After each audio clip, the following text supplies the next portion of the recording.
You got lucky that Wisconsin was in a. Whoa. Okay. Sorry. I don't mean to interrupt you. I just got an alert. Kyle McCord just threw another interception. Stop that is wild. Cut the podcast. We're done here. It's the arrival. I came in the league, went straight for the title. Touchdown! Marvin Harrison Jr. Marvelous. Gets past Ransom. Donovan Edwards. Touchdown.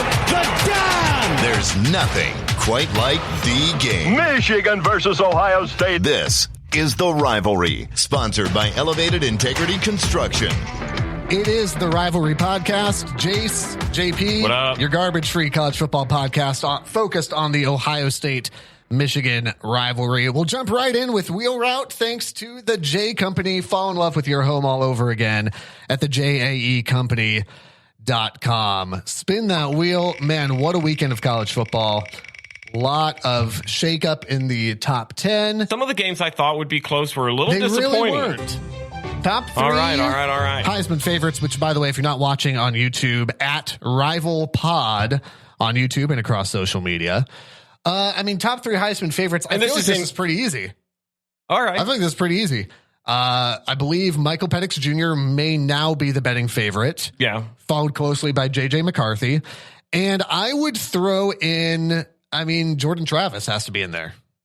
Okay. But this doesn't feel like there's a lot of subjectivity to this. It is such a quarterback driven award that it's unfair because I would agree with those 3. I think Marvin Harrison absolutely deserves to be in. That's what I'm saying. It is a quarterback driven award, so he's never going to. But the dude has put up like 160 plus yards and like numerous games this year. He almost is at 1,000 yards already. The dude is clearly one of the best players in the entire nation. I don't disagree with that. He's not going to get it and that to me is what the Heisman is. It's who is the best player in the nation. And that's just not. I don't think he's the best player in the country, though. I think he's good. And I think he may get an invite. See, I would be fine with that. I don't think he'll win it. I'm just saying he deserves to be in the conversation. It's going to be McCarthy or Penix, and I don't see, unless Penix goes out there and has another massive turnover game like he did, was it last week, where he had like 3 or 4 turnovers? Unless he does something like that, it's his to lose. McCarthy, I think so. But I'll say this. Washington has looked real shaky the last 2 weeks. Yeah. And again, it's not a team award, but I even look at a guy like Caleb. They still consider that though. Yeah. Cause look at Caleb Williams. His numbers have still been pretty good, but he's essentially out of the running though because of what USC is doing right now. They barely scraped by this past weekend. Washington against Stanford had a really hard time. Well, Stanford, and that's where I think a performance by McCarthy against Ohio State at the end of the year, could steal it for him. So I don't know if I'd say it's Penix's to lose. I know you're going to disagree with this. It's going to be neck and neck though. You're going to disagree with this wholeheartedly, and I just don't even care because your opinion's trash. So probably. 100% you look at how they perform or team wins when it comes to that. So I think genuinely, if Ohio State goes out last year and beats Michigan that last game, CJ Stroud is a Heisman winner. I think you have an argument. I don't know if I'd say he wins it, but I think you have an argument. But I think everybody knew going into that night he wasn't going to because he lost. Correct. And so that's more my point is had he won, it wouldn't have been as unanimous as Caleb Williams like it was. No. And so that's my point. So I'll agree. I think my top 3 how you perform in big games matters. My top 3 are probably the exact same, but I do think Jordan Travis should be taken out for Marvin Harrison just because I think he's one of the best. And I would almost, if Brock Bowers was super healthy, I would almost say he deserves in the conversation as well. So, but it's a quarterback award. That's what's going to happen. It's the same thing. Well, and even last year, even though it's a quarterback award, look at a couple years ago, Aiden Hutchinson getting in there. I would, obviously I'm biased, but I would say that it's so hard to win as a defensive player that to get there probably means you deserved it. Anything outside of a quarterback because they're the one with the ball in their hands the most. But even so, if Blake Corum doesn't get hurt against Illinois, Corum probably wins. But look at the numbers dude was putting up. It took what Marvin Harrison is doing, where he's going out and having 160 something, 12 reception games, and I think constantly. And this is the last thing I'd say on this is that's one of the reasons why right now if I were a betting man, I'd put money on McCarthy. Is McCarthy is in this conversation. he's playing half a game. Like Penix is in there all the way through because Washington has struggled the last few weeks. McCarthy's doing this and he's, having a hot dog on the sidelines at halftime. I mean, and that's pretty impressive. Now, that's going to have to continue as you hit this November slate of games against better competition. Yeah, the meat of your guys' schedule's coming up. But that very much may mean that McCarthy, if McCarthy's playing full games and still putting up numbers, that may be enough to seal it for him. I mean, to me, it's going to be between those two at the end of the day. So two good quarterbacks at the end of the day. Yeah. Going into Ohio State, this was a game. Yes, it was. Yeah, enough said. We can move on, actually. No. I don't think so. I want to start off by saying something because I got into a little bit of an argument over the weekend. I fell into the bait, and I got into a Facebook argument with a guy which wasn't me this time, to be clear. Well, it usually is. In your defense, it normally is. But it was all these just outrageous Buckeye fans that just need to take a chill pill and literally just go watch something else on a Saturday, because I will be the first person, and I feel like I've been very fair of Kyle McCord this year. I don't think I've overhyped him to an extent. I've pointed out his flaws. And I've said he will never be CJ, he'll never be Fields, he'll never be Dwayne Haskins, won't even be JT Barrett, who I didn't think was an amazing passer. So tell me what the argument was. People saying that we would be better off right now with Lincoln Kienholz being behind center. False. False that would on me? No. False that you would be better off with Lincoln. Yes, agree. 100% agree.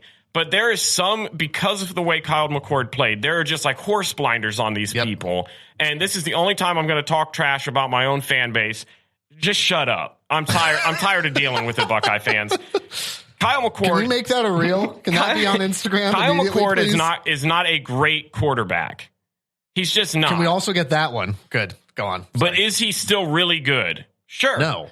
Sure. I would say so. Did he have a bad game? Absolutely. There were things that we've pointed out. We saw it against Maryland. We saw it against Notre Dame. We've seen flashes of it where he's held on to the ball too long in the pocket. Well, he should have taken a sack against Penn State. He got very fortunate. 100%. And Notre Dame as well, where he does some risky throws. There are some times that he's on the money. This was the first game. And I feel like every big team goes through this game at some point in their season. It's just a matter of when it happens. For Michigan, I would say it was Bowling Green. JJ goes out there and he threw, 3 picks that game? You guys had 4 or 5 turnovers as a team. I'm not saying it's the same, but it's not if you looked at your schedule, and you pointed back to a game that was your sloppiest game, that is the one that every single person circles. It is, but here's the difference. The difference, though, and Bowling Green is abysmal, and Wisconsin was 5-2, and it was a night game at Camp Randall. You're correct. Do not try and paint Wisconsin as a good football. I'm not painting them as a good football team, but here's the difference. McCarthy, you can look at that game and go, that was a sloppy game for McCarthy, but he's got this full season and really almost 2 full seasons now of body of work and go, yeah, that's that's unlike him. He doesn't have games like that. McCord, this was not surprising. He's not had super sloppy games, but for exactly like you said, he's been fortunate. He holds on the ball too long. There's mental mistakes. He's either throwing a dime or it's 10 feet over a guy's head. We saw it against Maryland. It's very, you've made fun of me for the Jekyll and Hyde joke. Stop. We're not making that a thing. But it is. It's that very inconsistent. I don't know what I'm going to get this drive. I feel like this is the first time he's had instances. It's not been full games. He's had instances where he has made dumb mental errors like that. But nobody's shocked by this. This was the first game that kind of played out where he was on the unfortunate end of those, where he had 2 interceptions, a fumble. It just wasn't solid. And even on top of that, 3 turnovers, but also 2 grounding penalties that kept Wisconsin in the game longer, because if he doesn't take those, there's a couple opportunities where Ohio State goes up by 2 scores. Yeah. And the game is essentially over. You saw that against Penn State, but my argument with this guy was you don't win the games that Ohio State has won when you've been injury ridden. Like, people forget you didn't have Ibuka. You just got Henderson back, who had a monster game. Still not on board with him yet, because that's what I want to see consistently is the way he ran. He looked good on Saturday night. The way that he should. And that I think he has the talent for. But last week against Penn State, you don't have Denzel Burke. You don't have Henderson. You didn't even have Chip Trainum for a majority of the game. You're without Ibuka. So you're going out there, and sure, they still have a loaded wide receiver core with Carnell Tate, and you still have Julian Fleming, who's serviceable, and you have the greatest college receiver right now in Marvin Harrison. But you don't win those games with a bad quarterback. You just don't. The defense this year has been great. Don't get me wrong. And they're going to keep you in games, but you don't win it with a bad quarterback play.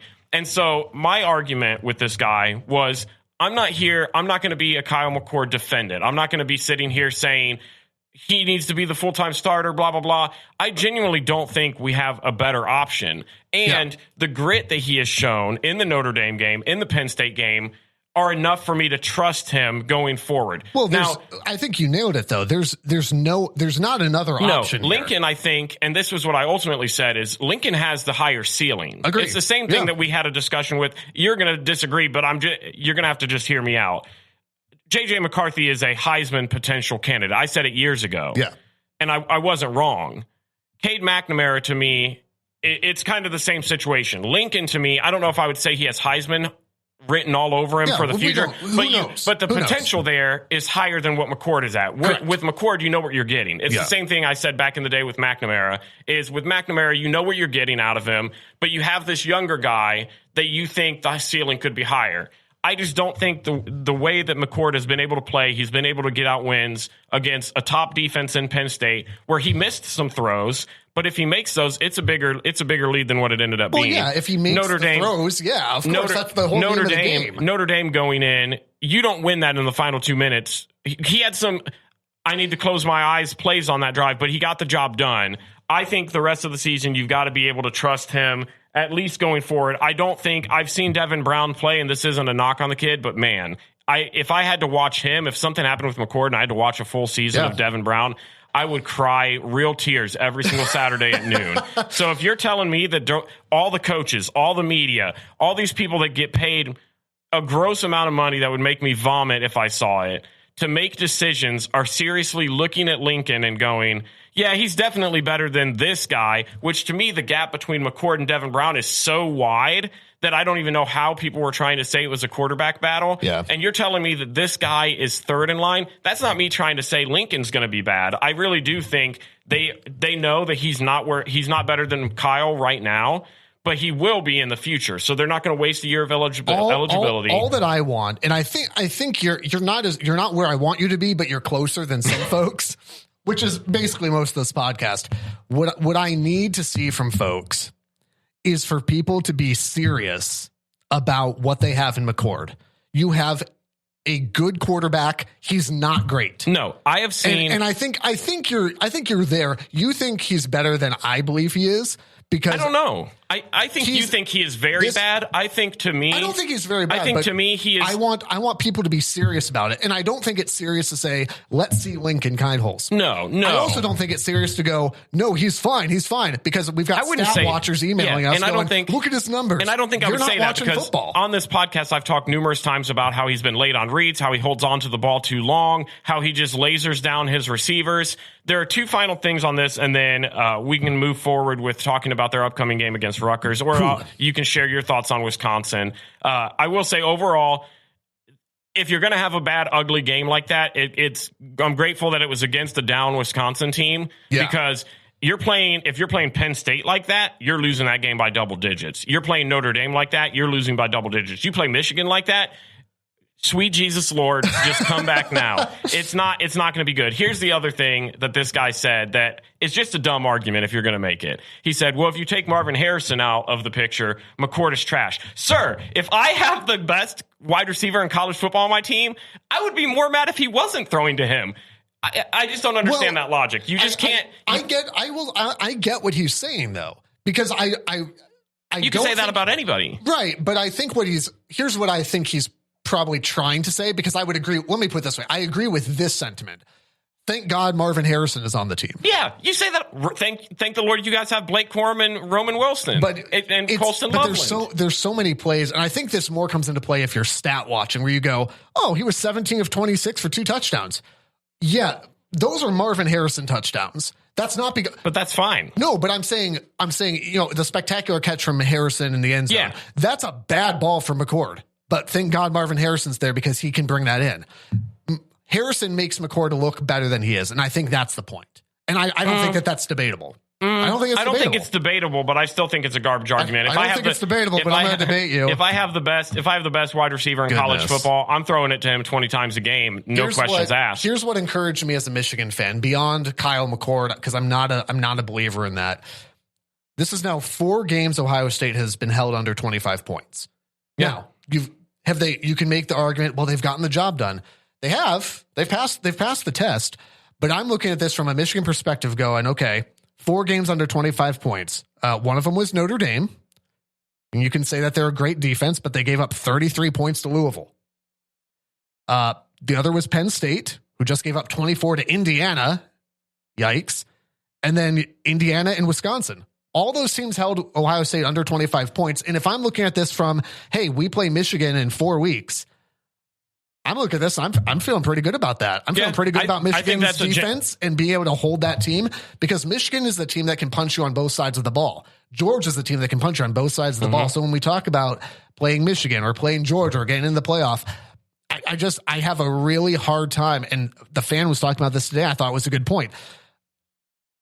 Does what you saw on Saturday encourage you looking ahead to playing Michigan? I don't know how the answer could be yes. Yeah, I think it's a genuine concern. It's really my only concern right now for the Buckeyes. At this point, is it going to be fixed in 3 weeks? I don't think it can. The issue is not being able to capitalize on drives. I feel like they have the yardage. They had over 400-something yards of total offense this past weekend. They were getting there consistently, but you had 2 turnovers by Kyle McCord. You just weren't getting it done. You had the same thing happen against Penn State. He missed a couple throws. Maryland, he missed a couple throws. You're leaving points on the board. It's not goal to go and can't get in. It's not like you're going out there, and same thing happened at Notre Dame. It's not like you're getting stopped 3 and out. You're just not moving the ball. You're moving the ball. You're getting down there. You're just not finishing. Yeah. And that's the thing. And that's the execution piece that, like, you don't get points for driving 40 yards. Yeah, I don't care if you have 600 yards total offense if you give me 20 points. You should be the amount of points they've left on the board. That is a genuine concern. And I think I even texted you this weekend that's not going to get it done against playoff caliber teams. Yeah. You can do that.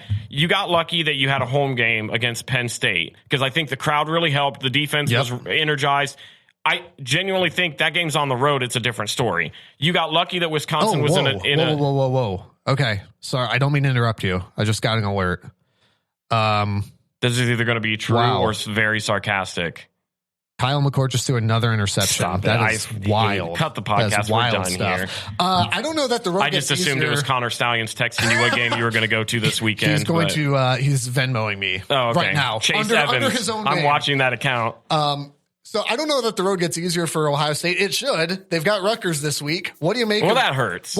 That hurts a little bit. What do you make of the game against Rutgers?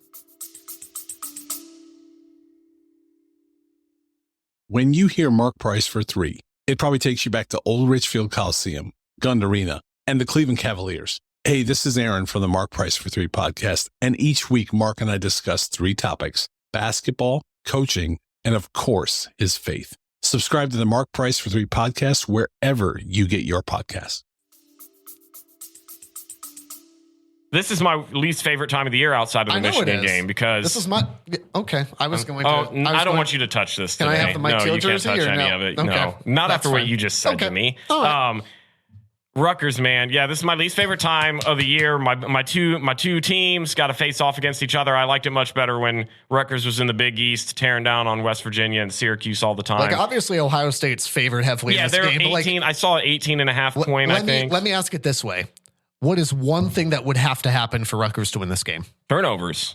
I genuinely do think. I don't know if the offense for Rutgers is there yet. It's not. I am interested a little bit to see kind of the mobile quarterback with Gavin Wimsatt and how our defense handles that. The passing game for Rutgers is just not there. So I think Ohio State's defense is just going to have a field day because they know exactly what they need to zone in on. They're going to have a quarterback spy on Wimsatt the whole game. They're not really worried. They're going to be in man coverage probably a majority of the game. They're going to send people blitz packages all over the place. They're going to try and go after and make him uncomfortable. I would add in there, in addition to turnovers, Kyle Monangai is going to have himself a day. Yeah, and that's the other thing. Is Kyle? Kevin? Kyle Monangai, number 5. Sure. One of the league leading... I hate that I know players on Rutgers. One of the league leading rushers in the NCAA right now. So Kyle Monangai, Gavin Wimsatt, I'm interested to see how they're going to utilize that. I do think Rutgers defense is legit. I think they're not elite, but they're better than people are giving them credit for. So I am curious. They have a good defense. They have a chance to call the way that McCord played last week. Rutgers has a better offense than what you saw out of Wisconsin, especially when they were missing Braylon Allen. Well, and also like Tanner Mordecai also with a broken hand. But I would say Gavin Wimsatt is probably better than Tanner Mordecai right now. This year, I think so, which is not saying much. So I think, if you go into Rutgers, that crowd's going to be energized and ready because it's Ohio State. Yeah, you better pay attention. So you have a couple of turnovers. I don't know. I still don't think it's going to happen. Give me a score. What did I end up saying my score was going to be here? I have because I don't disagree with your analysis. I have Ohio State 31, Rutgers 7. I think Rutgers can pull out a touchdown, but I think just the way their offense is, I don't think Ohio State's going to view their receivers as a threat. You got Christian Dremel, who's been kind of a bright spot for the Rutgers offense, but they're going to shut down Kyle McCord, and they're just going to key in on any quarterback runs with Gavin Wimsatt. And I think the defense is too good for how bad Rutgers offense has been. Yeah, I'm mostly curious to see what Rutgers defense does with Ohio State's offense, because I think they're probably comparable to Wisconsin. I agree that the offense might be a little bit better, but again, especially this as we are into November, I'm looking at this from what does a good, not great defense do with this offense? Because with Michigan has a great defense. Well, I'll be curious for Ohio State if they hold Ohio State to, I'd say, under 30. I walk away feeling real good. And I don't know if I see that. I think there's going to be too many 3 and outs for Rutgers to keep this. I think eventually they're going to have to play time of possession. Yeah, I think they're eventually going to get too worn down. I am curious though with Ohio State. You've got Henderson back. He made a weird comment. I don't know if you caught this in the post game where he said he took a cheap shot at Notre Dame. Yeah, I want to know what that. I want to know what that was about. There was tons of speculation going around. Tweet at us. I want to see how he ends up doing against this Rutgers team, and I want to see Ibuka get out there again because he didn't play at all against Wisconsin. And another weird thing that hurt me deep personally: Cade Stover 0 targets the entire game. 0 targets. Yikes! Ryan Day, how dare you? Is G. Scott the new tight end one? I will. I don't disagree with your analysis here. I have a little bit more faith in the Rutgers defense because I don't have a lot of faith in Ohio State's offense right now. 27-10. Okay. I think it's we're close. I think it's Ohio State in control. It might be a little uncomfortable at times. End of the day, it's not all that close, but I think a 27-10 game, if you're Ohio State, you're probably pretty frustrated by that. And I see it similar to the Wisconsin game where it's like, we won, but I don't feel very happy about how that went down. Yeah, to me, it just depends on... Michigan, by the way, won that game by like 40. It just depends when they get in the red zone what they end up getting. If they're settling for field goals, if they're not able to convert, then I'll be frustrated. I don't know. I just don't see it being close. Rutgers is still a good team. I wouldn't let the score of this or the Michigan game. Can you imagine for a second? I hate it every single year. I would buy, not a sponsor, but you could be Home Field Apparel. I would buy so much Rutgers stuff. I have all of it. I would buy so much. I have every single bit of it. No, absolutely not. The last thing about this Rutgers game, we are going to have some Rutgers bonus episode stuff to kind of commemorate this special week coming out later. I've got an interview with a special guest coming up on Thursday, so make sure you stay tuned for that as well. That's going to probably come out Friday at some point. So make sure you're following on social media, YouTube, all that good stuff at Rival Pod. Also want to make sure that you have an opportunity to become a Patreon subscriber. That's a huge way that we pay for stuff. It gives us pays for his Home Field Apparel Rutgers stuff. It really does.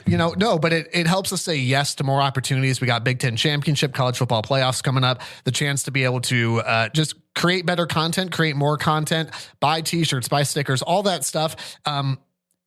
That helps us do that. So consider becoming a Patreon subscriber today. We do have merch. We've got stickers. There's exclusive content. We still have the deal going on right now. Where's $1? Just $1 a month. You know what? Why not? Why not? We'll keep it going. For the rest of this week, we'll figure it out. Okay, sure. $1 a month. You can Venmo us at you can Venmo us at Rival Pod, and you actually will get a t-shirt when you do that. So that's a fun thing. Also want to say a big thanks to our friends at Elevated Integrity Construction. Aaron Carroll and his team do phenomenal work. There's no guesswork because you can't have that in a project. Listen, it's late November. There's no margin for error right now. No, it's going to be too cold. They're going to take the guesswork out of it for you. ElevatedIntegrity.com, ElevatedIntegrity.com. Grateful for their support of the podcast. Lord have mercy. Michigan plays Purdue this week. About time. How are they in the news more in a bye week than Michigan State? Here's what we'll say. So we record these podcasts on Monday morning. Yeah. We're not going to touch the Michigan sign thing. Is it because the last time? I don't know if you've ever recorded a full podcast episode about how there's no public information about the Michigan sign stealing, whatever. And then like an hour later, there's a lot of public information about the Michigan thing. Can we just take 5 seconds to talk about how Jace was on the podcast last week, just going to town about how going after the Athletic and saying how there was no proof. And then I get a text in all caps. Remember when you recorded an entire episode saying that everything is fake and then it turns out it wasn't? And then later that week, we're having another conversation where you're like, oh man, yeah, it just seems like he was a rogue guy, blah, blah, which hasn't been disproven. That's still very, I can't even say that's still on the table because at the time, you better be careful because we had like 7 reels that we couldn't use last week because you were just spewing garbage. Into the core of the sun. Yes. Okay? Oh, it was phenomenal. Jace was the absolute King Jesus. I'm done. He was the absolute jinx. I loved it. So here's the deal. So we're not gonna talk about. If you're like, why aren't they talking about? Because there's a we record Monday morning. Harbaugh's press conference is in like an hour. Yeah. And I'm not doing that this week. Okay? Literally the only thing we know is literally nothing. Okay. So you know more than we do, probably. That might not be true.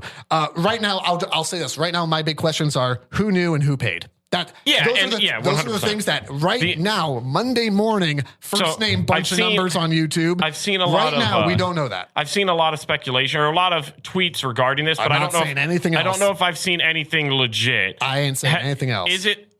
Is it from a reliable source? Have you seen that they rescinded, and this doesn't mean anything, but that they rescinded the contract offer, put it on hold temporarily with Harbaugh? So again, this may come to light by the end of this sentence, but yeah, I've seen people talk about it's been rescinded. The people that, I'll put it this way, the people that I trust to be in the know, folks like John Bacon, really a fantastic writer and journalist. He has said, his sources say, it's more like put on hold than rescinded because those do make a difference. I just wanted you to speak on it so that it could become the opposite. Is, hey, I know I offered you this. I don't think so. It's very different from, hey, until this blows over, we're going to hold on. Yeah, 100%. That's what I tend to believe. The people that I tend to trust as being pretty unbiased, matter-of-fact people don't seem to be concerned. So until there's a reason I won't It's what you expect them to do. It's the same thing when they put Connor on paid leave. That's just normal.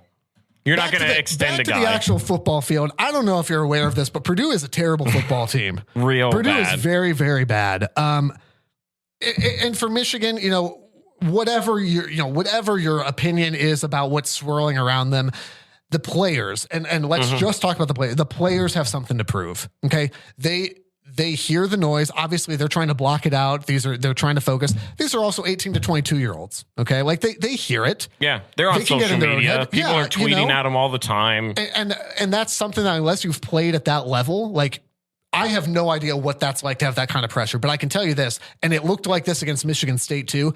These kids are locked in. They've got one goal. The goal is to beat Ohio State, make the Big Ten championship, win the national title. That's what they're focused on. So heaven help Purdue, who gets Michigan coming out of a night game, right? Tumultuous bye week. They get to go into Ann Arbor at night. I don't even know how to. Hudson Card is okay. Maccabee is a talented running back. The numbers haven't been there, but he's very talented. 56-3. Like, I don't know how to break that game down any more than Michigan on every side of the ball. What did you say the final was? 56-3. Okay. What do you have? Mine is not like that, but it's not close. Yeah. Purdue, bring a blanket and a pillow because you're getting put to sleep. They're gonna put you to bed at night in Ann Arbor. Michigan 38, Purdue 3. I don't think it'll be as high scoring because that's fine. It will not be. No, it will not be close. Nobody there will have a fun time watching that game because I disagree. They will. It'll be so boring by the end of the first quarter when it's 21-0 and you're like, okay, well, like I don't see any way. Like, with Wisconsin or Rutgers, you could say, well, turnovers could keep them in the game. No. Even that doesn't help Purdue here. No. Like, they're not a good team. Michigan could go out and have the sloppier game than Bowling Green. Ain't going to matter. One of the things that does matter, though, for Michigan is Michigan's entering the November slate of games, which all year it's been look ahead to November and kind of this murderer's row of, and again, preseason at least, Purdue did win the Big Ten West last year. So they were kind of looking at that going, okay, we'll see what happens there. But then at Penn State, at Maryland, obviously Ohio State at the end of the year. And that's when things really get interesting. And I'll tell you right now, will I still be scared out of my mind? You better believe it. But from this Maryland past Saturday, a little less. From this past Saturday, though, if I'm Michigan, I'm looking at this slate going, well, Purdue should not be a threat. Penn State obviously got beat by Ohio State in a low-scoring game. I've watched Drew Aller play enough to go, he's butt. Yeah, I don't know. And also 31-point favorites and barely squeaked past Indiana at home. I mean, that's not good. That's not good. That team looks broken. I think it goes the same way for Ohio State as well. Both teams, towards the end of their schedule, it seems like pretty smooth sailing. Penn State for you guys is a little tougher because it is an away game, but it's not at night. But the way they played it, they haven't been impressive. Ohio State, Drew Aller over the season has not looked good, and I just don't know how you squeak past Indiana at home. I think Michigan is more talented than Penn State. I think the home environment does change things a little bit. But I think you guys are still going to win out till the Ohio State game. I feel far more confident now than I did a week or especially 2 weeks ago. Yeah, 100%. Maryland, I don't know what's going on with Maryland. But didn't they just lose to Nebraska, was it? No, they lost Northwestern. Northwestern, you're right. Which there's just no excuse for that. No, garbage. Which gives my boys from Piscataway a little hope. We still got them on the schedule. Is Taulia still dangerous? Of course he is. But also to himself. But God bless the folks at MGO Blog. They had a phrase that I thought sums it up perfectly. They said, Taulia giveth and Taulia taketh away. And that's basically how Maryland operates. You just never know. It's like a box of chocolates. You never know what you're going to get. And then Ohio State is always going to be daunting. But again, if I'm looking at it going, man, the way they played Wisconsin, it's not impressive. It's looking like another undefeated matchup because, like you said, you guys have Purdue, then you have Penn State, Maryland before the game. Ohio State has Rutgers, whatever you want to call Michigan State, not a football team. And then I will enjoy that game. And then I'm going to be there. Here's the difficult piece of that. Here's the difficult piece of that for me is I'm going to have to cheer for Michigan State in that game.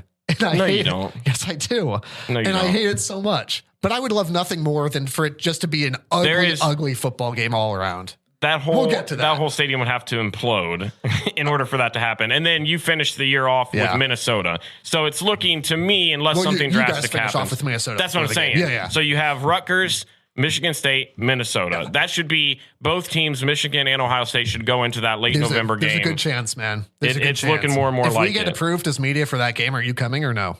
I will be sick to my stomach. I can't do that. So I will sit at home under a nice blanket. Good. And enjoy my time. Love that. So we got Michigan, Ohio State, both likely winning this week. As we wrap up here, college football playoff rankings. Mm-hmm. They come out, again, we're recording Monday morning. The rankings come out on Tuesday night. First college football playoff rankings. So if you're listening to this after that, you already know what this looks like. Yeah. So I'm not talking about trying to predict what it will look like. Give me your top four and your first two out. Okay. I won't change the order of these because I think it's just top four, first two out. Not what you expect it to be, but what you think it should be. I have Georgia, Michigan, Ohio State, Florida State as my four. And first two out? First two out, I believe, will be Washington and Texas. Okay. We're not far off. I think that's it for me. I have Michigan at the top. I think Michigan's a bit more complete than Georgia. Michigan, Georgia, Ohio State, Florida State. I want to keep dropping Florida State. Same. But they're playing good football right now. And then I've got Washington, Oregon at 5 and 6. I wouldn't be upset with that. Now, what I expect to see is probably some version of Georgia, Michigan, Ohio State, Washington. I genuinely think what I assume it's probably going to be. I think the other teams are going to beat up on each other. I think the other teams are going to beat up on each other too much, and I think Ohio State and Michigan are going to have one of them will have a loss. But I think if you're looking in the long run, like if you have 3 undefeateds and you're looking at a one-loss team to bring in, I still think either Michigan or Ohio State will go in because your one loss will come against an Ohio State team that has a resume that they have. Sure. Or you're Ohio State, and on the other end, you have the resume that you have, but your only loss of the season is against Michigan. So I think the other teams are going to beat up on each other too much. It depends, though. Like it depends on what Penn State does the rest of the year. It depends on if Washington somehow gets through unscathed. What happens to Florida State? There are scenarios where the loser of Ohio State, Michigan, once again, much like last year, gets in the playoff. But there's also some scenarios where a one-loss team, whether it's Michigan or Ohio State, the loser of that game, there's scenarios where they don't get in. And it's a lot of that's contingent on Florida State and Washington just running the table, which is not out of the question. No, Florida State has a relatively easy end of schedule. Yeah, Washington's got to play USC. Which Michael Penix is going to light that defense. But I'm also very curious because Washington's looked so shaky. So I think that'll be a fun football game. I'll put that. I'm glad that one is at night along with Michigan Purdue, so I can flip over to something enjoyable while I'm watching that. That's fair. Final thing we got to get to is Stupid Genius upset picks of the week. Dang it. We do this every week. You get, as a reminder, the spread must be 4.5 points. You must pick the underdog. 5 points for getting the upset pick correct, plus whatever the spread was. The score is now 56.5. We don't need to say it out loud. Nothing. We don't have to say it out loud. Kansas, Oklahoma, thank you very much. Stupid. Rock, chalk, Jayhawk, baby. 56.5 to nothing. If you would like to participate in this, you are welcome to. We've been trying. I'll give you, again, the first chance. No, this is dumb. Because are you just reaching at this point? I have to. I've got to throw 4 verts all day. It's got. This is why you have nothing. I looked, and honestly, it's not like it's helped me, but normally when I look at the schedule for the next week, there's a game that I'm like, yeah, absolutely. And maybe that's been my issue. Because this week I looked at it and nothing stood out to me as like, this is a genuine, I feel it in my heart. Maybe so this is good. Maybe you need to get away from listening. I got to close my eyes and I just have to swing for the fences. It's Missouri over Georgia. They're like 16.5 point underdogs. This is why you have nothing. It's the only way that I'm going to get back into it. I can't take the 3 point or 4 point underdog. We've got a lot of football left, man. Not enough to overcome a 56.5 point deficit. If you keep picking Missouri over Georgia, look, of course you know what my issue has been, and this is the only time I'll spread hate to them. This is the only time I'll spread some hate to them. Colorado has failed me twice this season on Stupid Genius picks, and Lord knows I wanted to give them another chance this weekend. Who do they play this week? Oh man, I forget who it even was. It doesn't matter; they're going to lose. I know. Here's a more reasonable pick, which is why it's 56.5 to nothing. Give me Oklahoma State over Oklahoma. 6-point dogs. Okay. I lived in Stillwater for a couple years. I've told this story before. I won't rehash it, but I had a chance to see Oklahoma State play Texas. And my wife said, hey, we made plans with the Smiths that night. And I'm still not over it. You shouldn't be. I'm still upset that I didn't get to go see a game. How dare you, honestly. I'm really upset about that. But Oklahoma, the loss to Kansas, they're still ranked in the top 10, but give me Oklahoma State. Bedlam's a big I don't know if people realize this, like outside of the state of Oklahoma, Bedlam is a huge deal. Mm-hmm. Oh my gosh, it is insane. It's wild. And this game being, I believe it's in Stillwater. It is. Stillwater is wild on game day. Oh, that town is the most boring town in America. Well, it's Oklahoma. Until game day. And the traffic's terrible because they don't know how to funnel it in. It's spectacular. Avoid Food Pyramid on Saturday. Okay, just Food Pyramid off. Well, off anything called Food Pyramid, I just think is a smart choice. Food Pyramid or Food Lion. Is it the same as Pizza Tarp or whatever? I've blocked out a lot of my life in Oklahoma to move on to greener pastures. But yeah, give me Oklahoma State over OU. Ollie Gordon has 1,000+ yards, 10 touchdowns as a running back. Pistols firing. I hope something happens and I end up beating you in Stupid Genius. We don't have anything that happens to the loser anyways that we decided. We could decide that right now. No, not when you have a 56.5 point lead. On Twitter, X, whatever we're calling it, social media, including YouTube, @RivalPod. Be sure to share with a friend and subscribe. Thanks for listening and consider becoming a Patreon subscriber as well. I forgot to mention. I thought you were going to throw that at me. I thought about it. I was getting ready to call Scott, our HR. Thanks to the J Company for sponsoring my 56.5 point lead over JP and Stupid Genius. Fall in love with your home all over again at thejaecompany.com. The Rivalry is a production of River Radio Ministries. Want live updates from the show? Follow us on Twitter, Instagram, and YouTube @RivalPod. Visit our Patreon and consider becoming a patron for exclusive bonus content, merch, and more. And be sure to follow us wherever you're listening now for new episodes every Tuesday. And if you like what you're hearing, tell a friend so they can listen too.